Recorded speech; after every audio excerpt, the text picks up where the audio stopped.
Okay, so welcome back to Three Questions, another edition. Today we're really excited to have Dr. Balch, who teaches the HOD 2700 Education Policy course.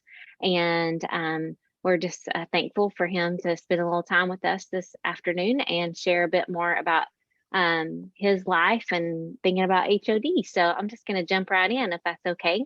Great. It might be helpful first just tell a quick overview about you and the role that you play in the HOD program. Great. So I have been teaching in the HOD program since 2014. I started off doing it as an adjunct, teaching the 2700 class. I came on as full-time faculty in 2018. So I both direct the education policy track within the HOD program, and I also direct a master's in public policy program that a lot of HOD students end up kind of pursuing after undergrad.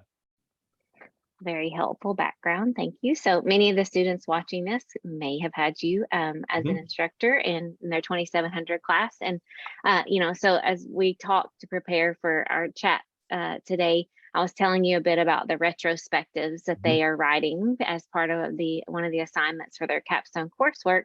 So that is really making them, reflect a lot, to think back on the impact that those courses had on them. And so in that way, I'm wondering, what do you see as like a really important quality or competency that HOD students, as they graduate and go out into the world, what do you think that they are bringing to organizations and communities as part of their coursework?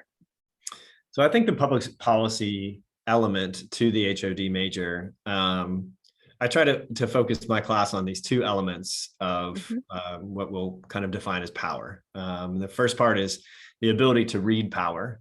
And the second part is the ability to write power. So when I say read power, I'm thinking about like the ability to understand how processes work, to be able to understand kind of dynamics in the political system and how policy can kind of shape who has power and how it's allocated and things like that.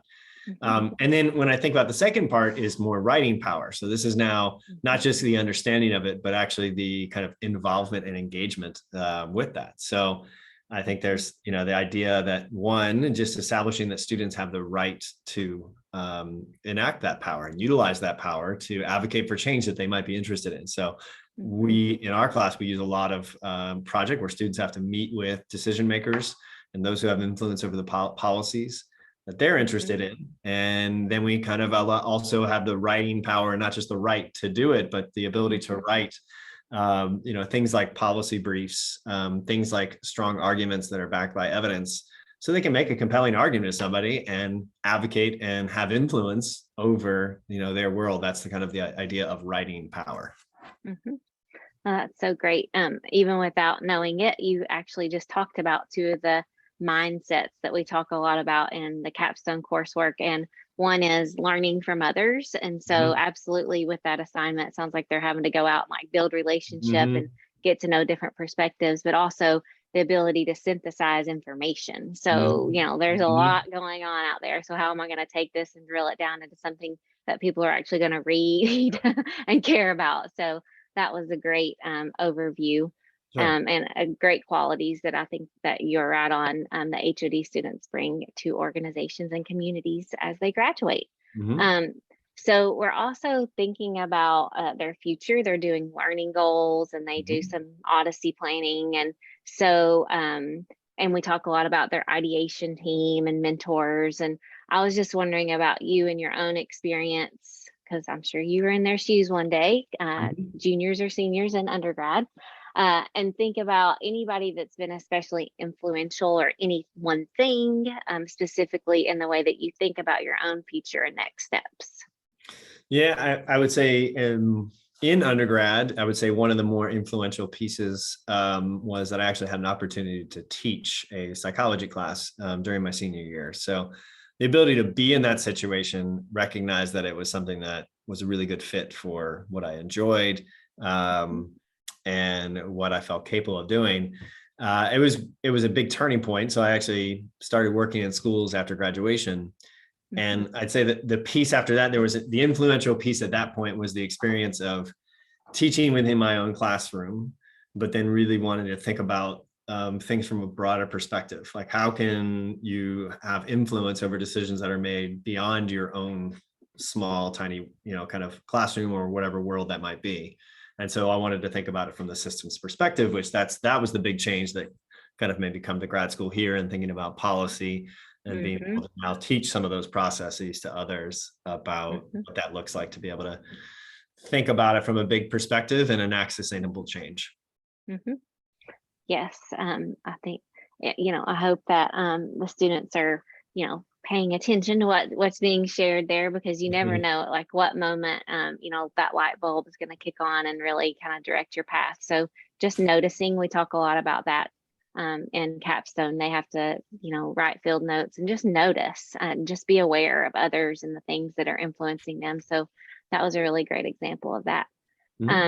So just in closing, and my last question, any additional strategies that you think are really helpful for students to use or implement as they think about next steps? So life after capstone, life after HOD.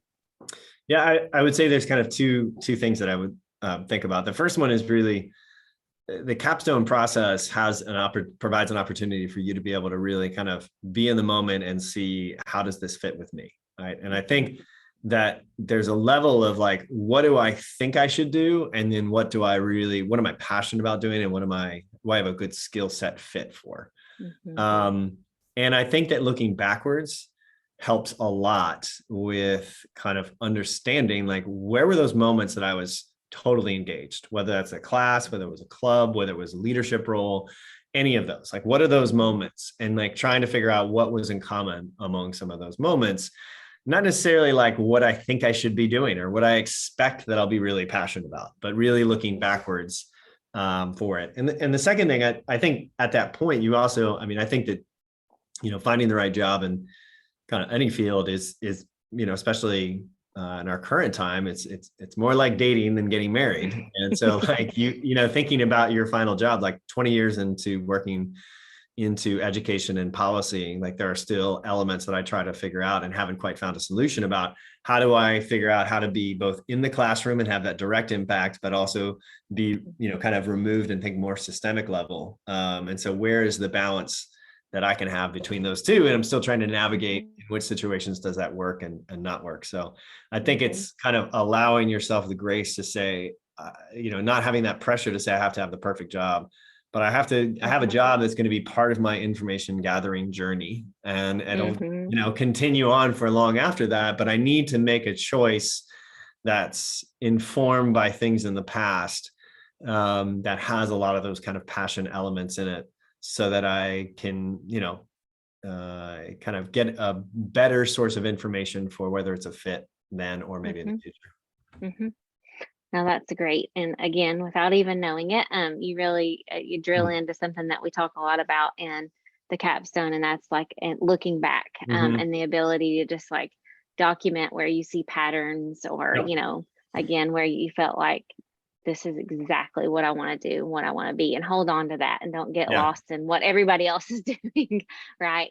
So, well, thank you so much, and we really appreciate you hopping on and kind of walking us through some of your perspectives. And I hope that you'll come and join us at Capstone Demonstration Day at the end of the semester and see some of the students. Great. That All sounds right. great. Thank you. Bye-bye.